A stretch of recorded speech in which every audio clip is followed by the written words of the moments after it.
started. So thank you so much, everyone, for jumping on this LinkedIn Live. Apologies for the delay. To be honest with you, it's Rohan and I's first LinkedIn Live. So really appreciate you all jumping on to discover the situation with AI and recruitment. As you probably know, especially in the last few months, there's been so much talk about AI, so much talk about ChatGPT and how it can really enhance our work and also increase productivity. Using this time today to really talk about how we can actually use AI in recruitment, what are the benefits of using AI, but also what are the pitfalls and what are the things that talent acquisition leaders, recruiters, or business owners should consider before they implement some sort of AI into their recruitment strategies. So today I have myself. I'm actually the founder of Skill Torch. So Skill Torch is a recruitment company specializing in the digital and tech space. I've actually been doing recruitment for the last 9 years. I lived in Los Angeles 4.5 years and have also been born and raised in the UK. So I've worked in multiple markets across these two countries. And yeah, basically just due to doing this for a few years, I decided to open up my own shop.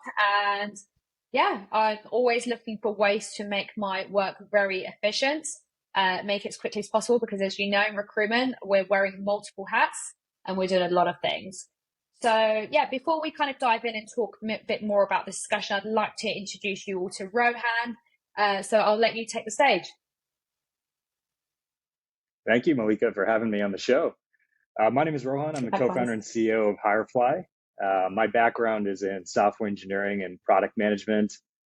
Spent pretty much my whole life in the Bay Area, and I've had the privilege of working at a lot of great companies: Google, Lyft, LinkedIn, Groupon. Always had the itch to do my own thing, and interestingly enough, I think the pandemic was the trigger point for me. There's really nothing else to do. Distractions were all out the way, and so I just started coding and hacking on the side, a few different ideas. And the recruiting space was always a space that I had, an inkling that we could do a lot better than status quo.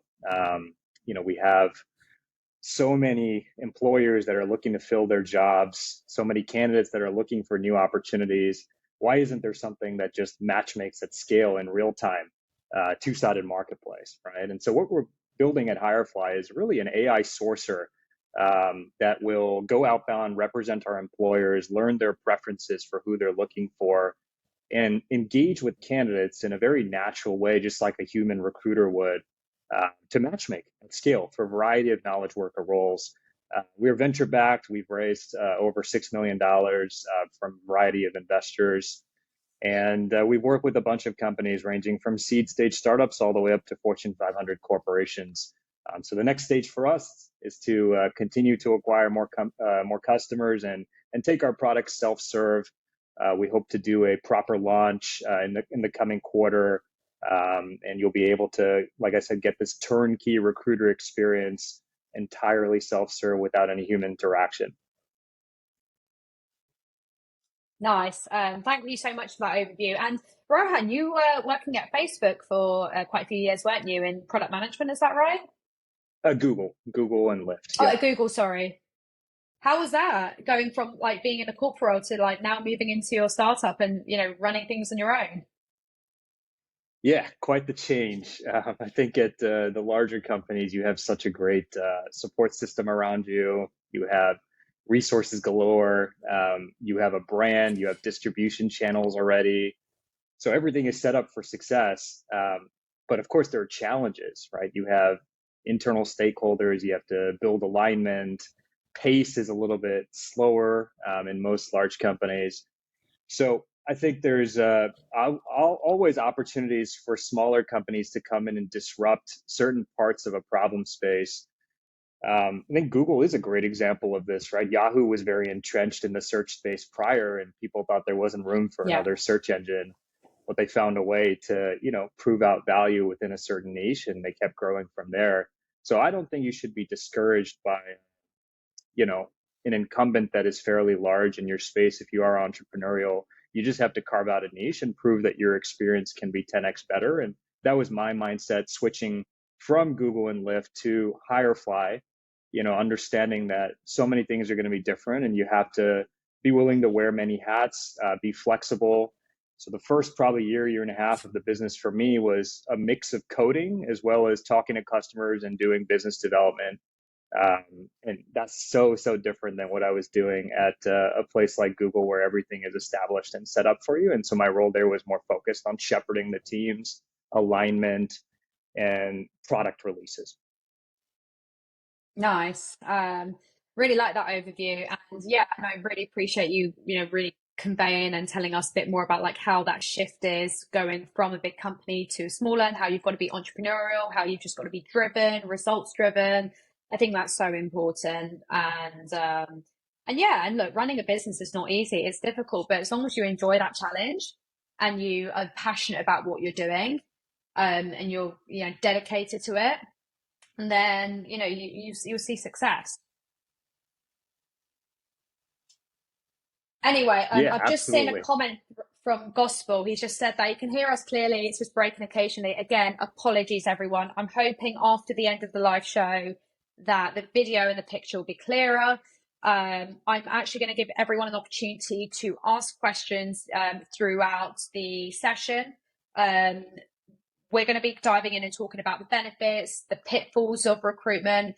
Rohan's going to be talking a bit more about his product. I'm going to, again, I'm really curious about his product. I don't know too much about it, but I know there are certain aspects of the recruitment process that may sort of be replaced in terms of his argument. And I'd like to just, kind of challenge him on some of those. So yeah, just feel free to ask any questions at any time, during the session.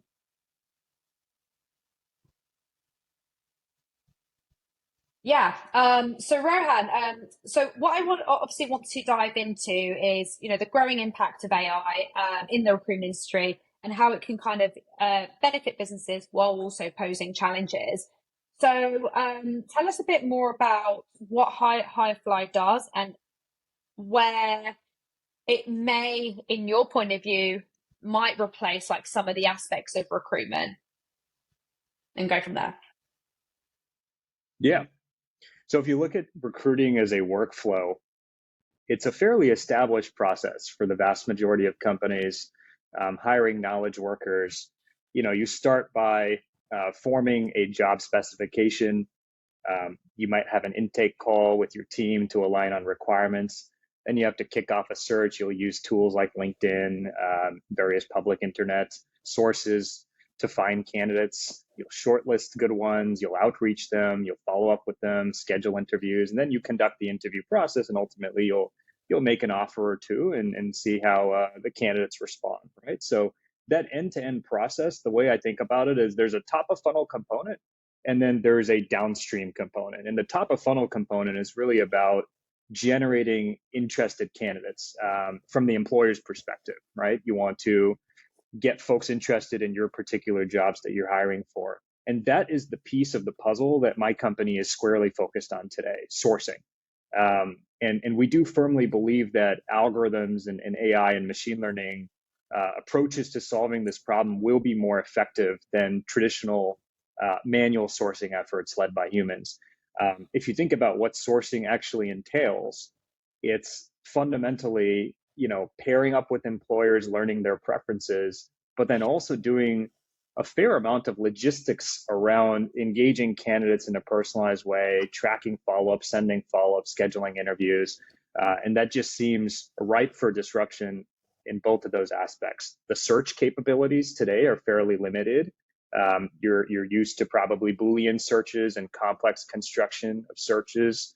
That's just not intuitive. We don't think that's how humans think about problems.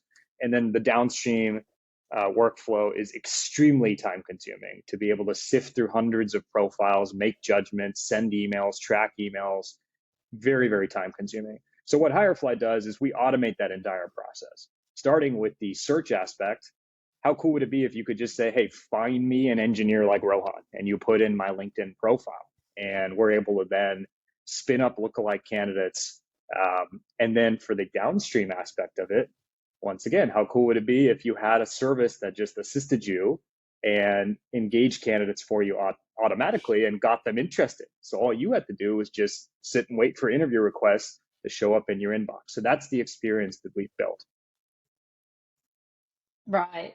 Thank you for that. And yeah, and look, as you probably know, sourcing for candidates, is time consuming. And I can see why there may be some benefit, in using your software due to that. Um, my concern with what you've pointed out there is I do feel in general, and I don't necessarily just mean Firefly, but even just like with the likes of ChatGPT and other AI tools, there's even an AI tool out there where you can actually condense interview notes. There's an AI tool where you can do, video recordings. Now, with automating certain aspects of recruitment, it lacks the human touch. And I feel like with more complex tasks, so complex task examples of that could be where, you're filtering out, looking for diverse candidates, for example, you need a bit of human involvement around that. How is your how are you agreeing? How is the product getting around that? Yeah, certainly. So if you go back to the workflow breakdown, I think the top of funnel piece is definitely what we're focused on. And we think humans should, and they play a very important role in the downstream aspects of the workflow. So pitching candidates, getting them interested, offer negotiation. These are all really high touch, high bandwidth activities that humans are best positioned to solve, right? So we're focused on sourcing. And with regards to some of the more human touch aspects of sourcing, yeah, I think it's a great point. We're constantly building our systems to emulate what a great recruiter would do. So take emails as an example, right? Or outreach that you might do.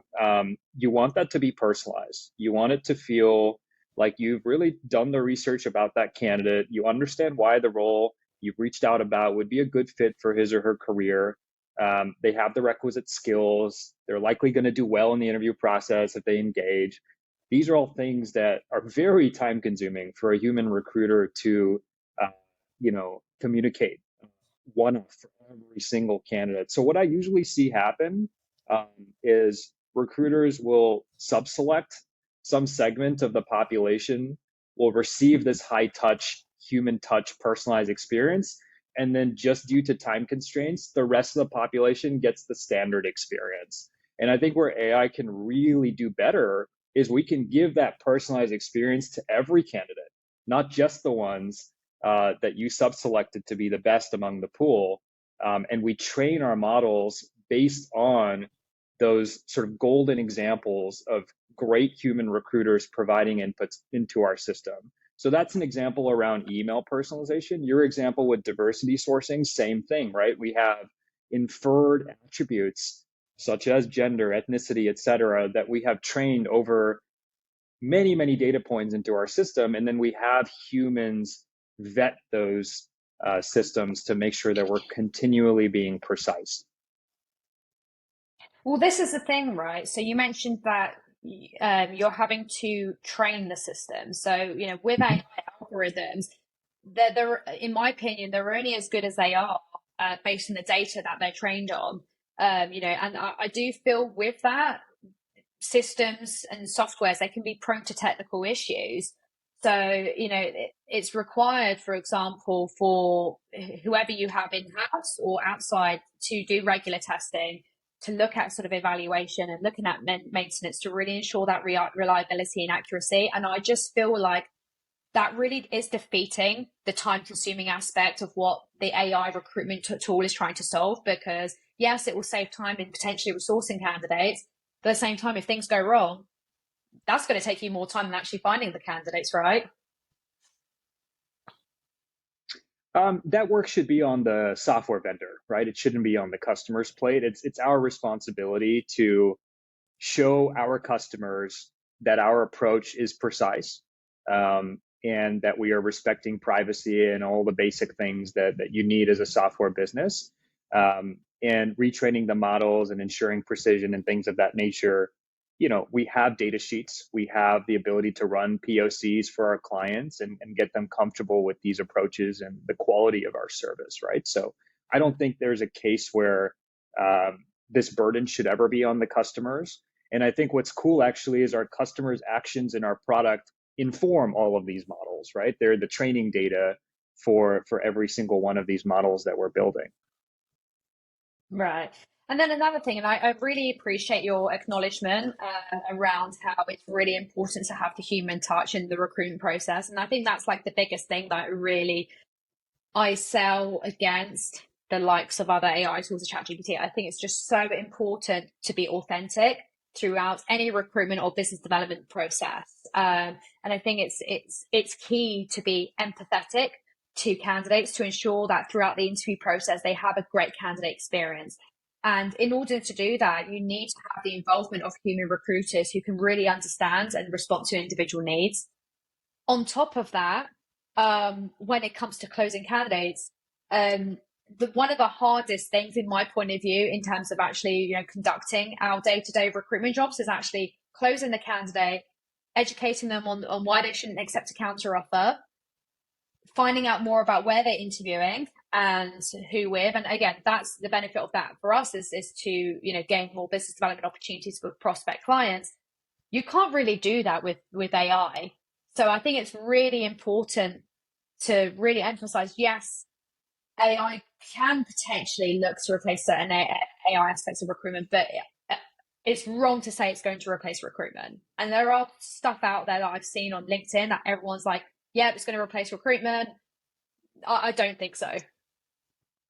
Yeah, we're of the same opinion, right? I think there's going to be aspects of the workflow that are AI led and then human assisted, and then there's going to be aspects that are human led and AI assisted. I think AI can assist throughout the flow, but downstream, you're going to want the recruiter, hopefully a full cycle recruiter, to actually own and shepherd the process. But upstream with the sourcing piece of it, yeah, absolutely. I do think AI will do a fantastic job, and you can have humans play more of an editor role. Yeah. One thing that concerns me about AI tools in recruitment or in any other industry is biases and data privacy. So I think it's really important to ensure unbiased AI algorithms, ensure that, again, as I mentioned before, the AI systems are trained, on diverse data sets to prevent and avoid, biases. But it's so important for recruiters, especially to this day, because of the GDPR laws and also the laws in California. It's so key to really handle data with the utmost care to really ensure that data privacy and compliance is within regulations. What concerns me about using an automated AI tool is the lack of privacy and the lack of data protection. And there's still talks with the governments, right, where they're trying to protect and put regulations against the likes of ChatGPT, because I think it's so concerning where it's relying on data we're putting in, and you don't know what companies or people are doing with this information. There's just a lack of privacy overall in the AI market, in my point of view. Yeah, I think something very generalized like GPT is a whole other can of worms, right? There's a lot of different use cases. It's ingesting literally every public document, on the internet. That's very different than the recruiting problem space, where primarily the workflows that agencies and in-house recruiters follow today is to leverage public data sets, public profiles, LinkedIn profiles, Indeed, Dribble, GitHub, etc. These are all networks, they're communities where the users of these communities are wanting to be discovered. The reason you make a LinkedIn profile is because you want it to be your online presence so you can be discovered for professional reasons. That's a good point. So I think as long as your algorithms, your approaches are strictly operating over public data, public domains, I think that's fair game. I think the court of laws have upheld those decisions as well. And then from a action or bias perspective, if you take autonomous actions, you do need to be very, very methodical to ensure that anything that could cause bias, right? Gender, ethnicity, features like that should not be in your models unless explicitly signed off by the customer and they understand what the trade-offs are.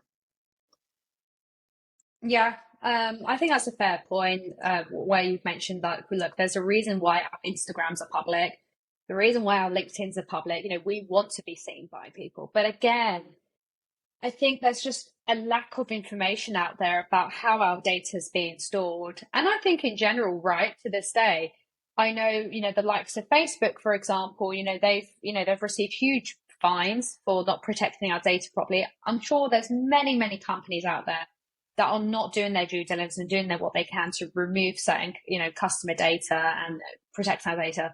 But I just don't see that much online about how the governments are looking to regulate AI.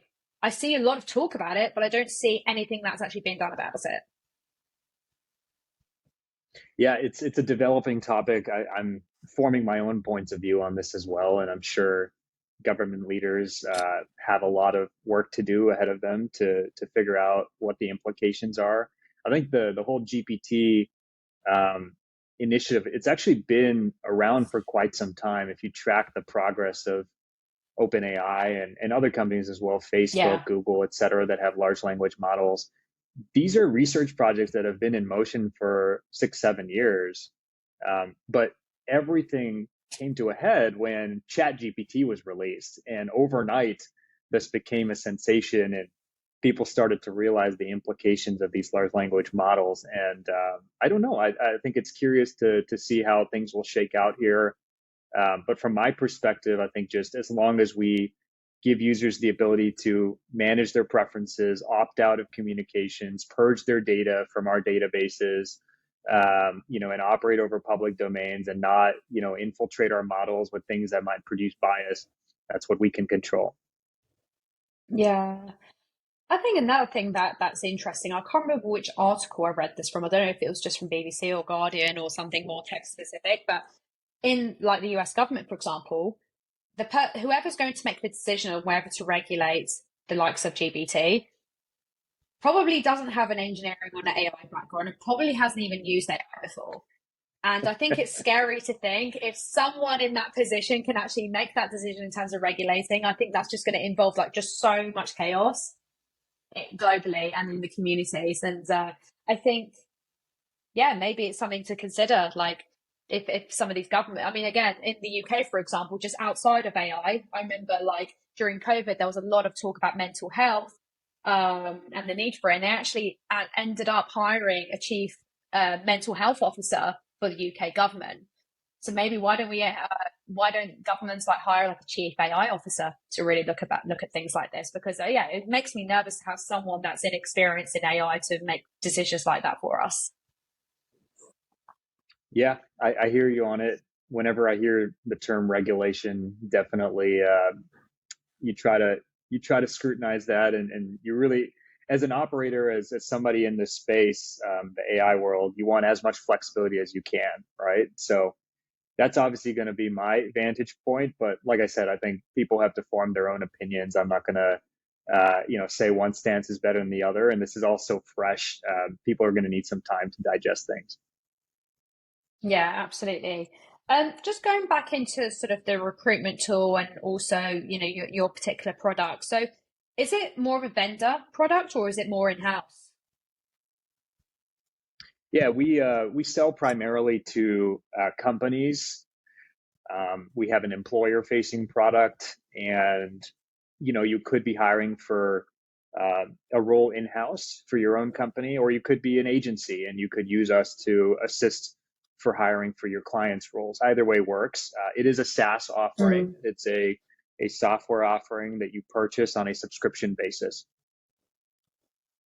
Right, okay. That makes sense. Because I was actually like reading up online and watching some videos out there in terms of like the differences between vendors and in-house and what are the pros and cons of both. So with your tool, I think the only thing that may be a certain cause for challenge is Is a company required to have like a dedicated team to really go about managing that system? Because again, with in-house products, I think you mentioned it to me earlier on, which again, I think it'd be great if you could talk about the audience about it. I think there's only like one or two companies out there that actually have an in-house tool dedicated to AI and recruitment, right? Yeah, totally. As long as recruiting is not your core business, I think as a company, as an operator, you're not going to be spending your precious resources in building recruiting products, right? So the vast majority of the companies we work with, they do not have the expertise to build such a product, and it wouldn't make any sense for their business to build such a product. Now, of course, you're going to have your Googles and Facebooks of the world that are so large. They have the resources and they have idiosyncratic needs that perhaps third-party tools may not be able to serve. And in those instances, I do know I used to work at Google. They have their own ATS that they built in-house. They have their own sourcing workflows to review candidate applications. But that's Google, right? The vast majority of companies, they just cannot justify spending resources in that manner. Right. So it was what was that like then? So how did they go about looking at filtering out diversity? Because I remember I had some conversation in terms of the interviews with Meta, and the biggest thing that they talk about is diversity. So how does the AI tool actually really go about eliminating that? Because I think that's my concern around AI recruitment tools is the lack of trying to filter that out, and again, looking at, because again, you're going to have to take out the personal information, right? So how do Facebook go about doing that? I don't know if you had some exposure to it. I don't know how the internals work with how they treat diversity. I know that many organizations have diversity as a goal, and they would like to have a certain attainment with regards to their pipeline. A certain percent of their pipeline has to be diverse candidates, but I don't know the specifics of how the internal systems worked on those things. As for how we solve the problem, it's the same way that a human would approach the problem, right? If I'm visiting somebody's LinkedIn profile or Indeed profile or something like that, you have certain judgments that you can make about that person based on the data that you have available, right? If they're part of a certain association group, say women in engineering, you can probably assume a certain gender profile for them. Same thing with ethnicity, and of course there are other things as well that we use in our algorithms. Of course, training on the names, training on pictures, things like that. And it's very important that you keep, like I said, continually retraining your models to ensure that there is really strong precision. And you can set up a very sophisticated workflow here where you have multiple human raters review your algorithm's outputs. You take the majority based on their ratings, things like that. So point being, precision's important, but you have to build systems that do infer these attributes. Otherwise, you cannot solve diversity. If you just rely on opt-in data, you'll have a very, very small pool of candidates. So you have to get comfortable with inferred attributes. You have to get comfortable with machine learning. And when we talk to our clients, the ones who care about diversity, we walk them through how we do these inferences and get them comfortable. I wonder if is there a tool where you can actually use AI algorithms to really look at like someone's picture and like presume like what gender they are? Not really. Yeah, definitely. I don't know. That's very, very similar to the approach we take, and that's probably what a human does as well, right? Yeah, no, absolutely. Yeah, someone just asked a question here about, isn't the EU leading the move towards how to regulate AI? Yeah, I think they are. I don't really know too much details around what the specific laws are or what they're planning to put into place in terms of bills. When I'm looking at sort of regulations around AI, a lot of it, and I think it's obvious because we see a lot of that content LinkedIn is around how they're going about how they're going about regulating the likes of ChatGPT. I don't really know too much, to be honest. Maybe I need to look at it and do some more research about how that's happening. But as far as I know, I don't think there's actually been a law put in place around regulations around AI. Correct me if I'm wrong, though. I may be totally wrong on that. But I know that there is a huge emphasis on GDPR. And again, we did see that news not long ago around Meta having, being slapped with that huge fine. with regards to sharing the data between the US and UK.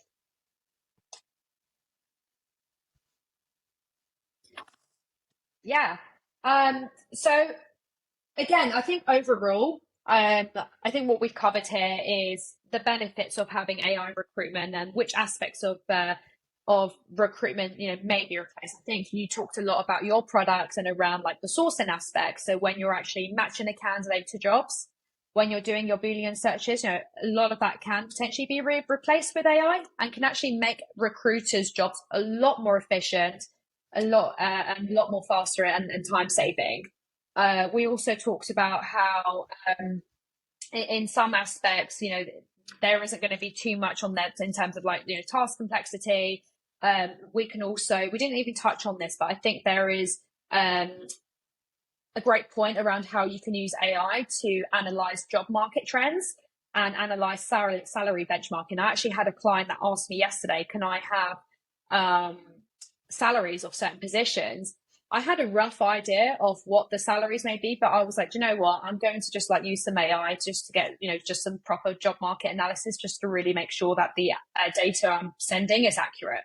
So I think using AI will really help us where to sort of allocate resources and really where to focus on our efforts. I think things to really consider, though, is that, yes, I think there is a support for diversity around screening the CVs and removing personal information. I feel like AI can do that. And then another thing is around AI-powered chatbots can really, provide frequently asked questions and scheduling interviews. And also for us, providing us with very concise interview notes that we can send to our clients. I think the thing that definitely is worth considering, that could be concerning, is just is around candidate empathy and experience. We need to ensure that throughout any recruitment process that a candidate has a good experience. Now, if part of that experience is going to be conducted with AI or like a robot, for example, not too sure about whether we're going to fulfill that candidate's individual needs. Another thing, again, we just talked a lot about this, is around data privacy. I think this is definitely like a major consideration and concern around how AI systems can really go about protecting our data, and then how AI systems can actually be trained on diverse data sets to avoid being biased. So yeah, I mean, before we kind of end our LinkedIn Live, does anyone sort of have any questions? Again, just bear with us. I know the quality might not be amazing. It's my first time doing LinkedIn Live, so I might not be putting this up properly. But yeah, if anyone has any questions, just pop them in the comments.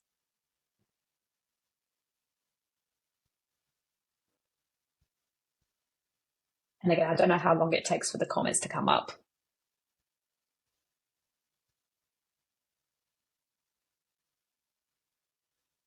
Yeah, otherwise, I think just to sort of conclude our LinkedIn Live today, I think, as I mentioned, I think AI certainly has the potential to revolutionize the industry. I think it definitely streamlines the process. I feel that it does, in some aspects, enhances candidate experience, and it really, has a big support in certain aspects of diversity. But I think just other things to consider is around data privacy, is around like task complexities, around training the systems. Again, Rohan, my purpose here is not to sell against your product at all. I think what you're doing is great. I think there is a reason why the investors put a significant round of funding into your business, because obviously I think they definitely see the long-term potential in it, and I see it as well. But yeah, I mean, other than that, Rohan, is there anything that you wanted to add? Yeah, no, I appreciate being on. I think anytime you have such a swift revolution as we are in the middle of right now with AI, there's always going to be, the adopters, the early adopters, and there's going to be the ones that are a little bit more skittish, and for good reason, right? I think the stakes are higher with larger companies. Many of the risks that you raise with data privacy and maintaining the human touch, these are all things that, even we are still figuring out. And I do sincerely believe that there is a place for AI throughout the recruitment process. And like I said, it's not about eliminating the human from the role. It's about augmenting the human's productivity. And with the Yeah. sourcing piece in particular, that's a case where I think AI can take the lead and have the human be more of an editor. And there will be other aspects where the human will be the leader and the AI will be assisting. So you just have to be very strategic about where you deploy AI. It's a new field. There's going to be hiccups along the way. But I do think the forward looking leaders, particularly now with how challenging the economic times are, they're thinking to themselves, how do I get a leg up over my competition? Right. And Yeah. the ones that will at least evaluate if AI is a good fit for them, I think are going to come out on top. They're going to know where they can deploy AI. They're going to know where they can get cost efficiencies. They're going to know where they need to invest human headcount versus tooling spend. And these are all very, very important decisions when you're talking about hiring, which is probably one of your largest cost centers as a corporation. So that's my take on things. Not necessarily, again, trying to eliminate any human I activities hope or not. anything like that. Uh, it's more just let's just put our heads together, figure out what makes sense, and build a Yeah, workflow that's robust. And ultimately, we're all in service of candidates, right? So absolutely. from the employer's perspective, everybody wants to build the best candidate experience. Whatever means you can use to leverage to deliver that experience, I think that's a win. That's a win for both sides. And so let's just kind of be open, hear out both sides on the conversation, and make the best decisions for ourselves. Yeah, I think they're very fair justifications that you've made there. I think, and at the end of the day, I think with AI tools, and I think with our service, they both complement each other. I don't think that the aim really, I mean, maybe to some people's opinions, I don't think it's there to replace. I think recruitment is here to stay in general, but I think that there's definitely going to be more developing ways on how we can really make that job more efficient, and yeah, safer as well. I think is important. Um, so I just saw a question here. To what extent is AI used in recruiting? Gospel asked that. I did mention a couple of things, and to be honest, I'm sure there's probably tools I'm using right now in my day-to-day recruitment job that I actually don't realize is using AI. I was even thinking about this today. I think there's a tool I use for lead generation. And I was actually thinking, does this actually have AI? Because a lot of it, some of it does streamline the process faster for me. So when it comes to business development, I'm using a tool out there. Apollo is one of them, and it's gathering funding information. It's gathering, wherever that company has certain jobs, and it'll give me a list of all the contacts. Again, I don't know if that is using AI. Maybe it is. What do you think, Rohan? Does Apollo use AI? Yeah, I think AI is a little bit of a buzzword. Yeah. So I think what's more important is to figure out if this particular tool is helpful for your problem, right? Whether it's using a machine learning model, a large language model, who really cares at the end of the day? What problem are you solving is the most important question that a Yeah. customer is going to be asking. With regards to Apollo, we use Apollo as well. They're fantastic. We're funded by the same investors.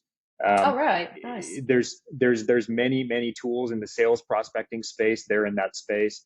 For us in the recruiting space, and to answer your question, Gospel, you just go every step of the workflow, and there's going to be multiple tools that will assist you, right? So with sourcing, we talked about Hirefly. There's a few other players in our space. We can help you automate screening of candidates, inbound applications that you receive, helping you prioritize your recruiter's time on the applications that look more promising. We help you go outbound and fetch new candidates to interact and interview with you. And then there's applications downstream as well, right? For applicant tracking systems to hold all your candidate data, interview note transcription to maintain a library of all the interviews and help train your interviewers to become better interviewers. Even outsourced services that will do first screens for you and provide feedback on those candidates. There's compensation benchmarking tools to help you make Yeah. better decisions about what to pay somebody. So throughout the process, if you just do some research, you'll find that there's ample software tools out there. Absolutely. And I think, there's tools out there to really help you with your candidate outreaches, not just on GBT, but also on certain recruitment CRMs. If you want to change the formality of the language that you're putting into that message, you can actually make it a bit more casual, make it a bit more fun, make it a bit more formal. There are tools out there. I've also got another tool where you can type in the keywords for the job vacancy you've got, and it will actually generate a full written job description for you using AI generated language. In addition to that, as I mentioned, I think I mentioned it a couple of times already because I'm a big fan of it, is listening to our conversation. Let's say, for example, Rohan and I were in an interview. There is a tool out there that can actually record this and provide written, concise interview notes to send to your hiring manager. There's also another AI tool where from a large video, you can create short snippets, and that's probably something I need to use for my podcast, to be honest with you. And that is an AI tool that you can use. So maybe if you're doing some outreaches using video, that's a good tool to use. There's loads out there, but again, I think as Rohan mentioned, I think that the aim is there a tool out there that's going to solve your challenges and problem? I think that's what you need to really emphasize and look for, rather than the buzzword is, does it have AI? Because I think there are tools out there that probably have AI that probably don't emphasize it as much as they should.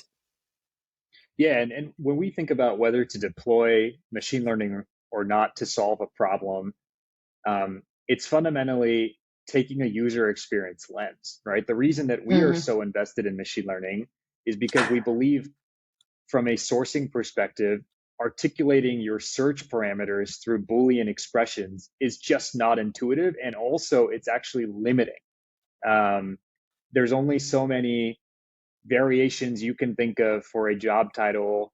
There's only so many companies you can enumerate in your search as a human recruiter. You're just going to be dropping candidates that might actually fit your criteria. And there's no feedback loop with Boolean expressions. It just spits out whatever it is, right? And you just have to go through page after page of search results. So that is why we are invested in machine learning, because we want to build a system that resembles how a human would think about this problem and learns from each approval and rejection put into the system. But not all applications require machine learning. There are going to be some instances where you can just rely on filters, or you can just rely on other, user experience solves for a problem.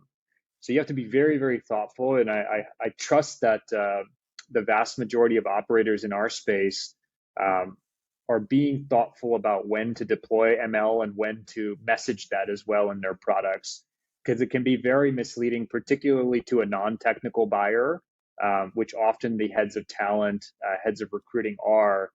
You don't want to just get enamored by the trap of these buzzwords. You want to understand what exactly is this company solving for me. Yeah, I think that's a very, very fair point around that. So just to conclude on that, so Rohan, I think you can confirm recruitment is here to stay. Is that right? Yeah. Absolutely. So recruitment's here to stay. I think the human touch is absolutely key. I don't think AI, in my opinion, doesn't have the human elements there. But as Rohan said, I think more of the sort of the upstream aspects of recruitment, maybe we were replaced with some sort of AI to make our job more time efficient and make it safer, and lots of things around data guidance and things like that. Yeah. So anyway, just to conclude our LinkedIn Live, thank you so much to everyone that's joined in today. Thank you for your questions. Again, just to reiterate, this was our first LinkedIn Live, so we weren't too sure what to expect. To be honest, I didn't even know which tabs I had to have open and which ones I had to close. As I mentioned to you, I own a recruitment company, but I also do have a podcast channel called Skill Torch Disrupt. If you go into my LinkedIn profile, you will actually see the Spotify and YouTube links. Feel free to subscribe. Feel free to add me on LinkedIn so you can, follow me with all the latest content and podcasts that are coming up, as well as job vacancies.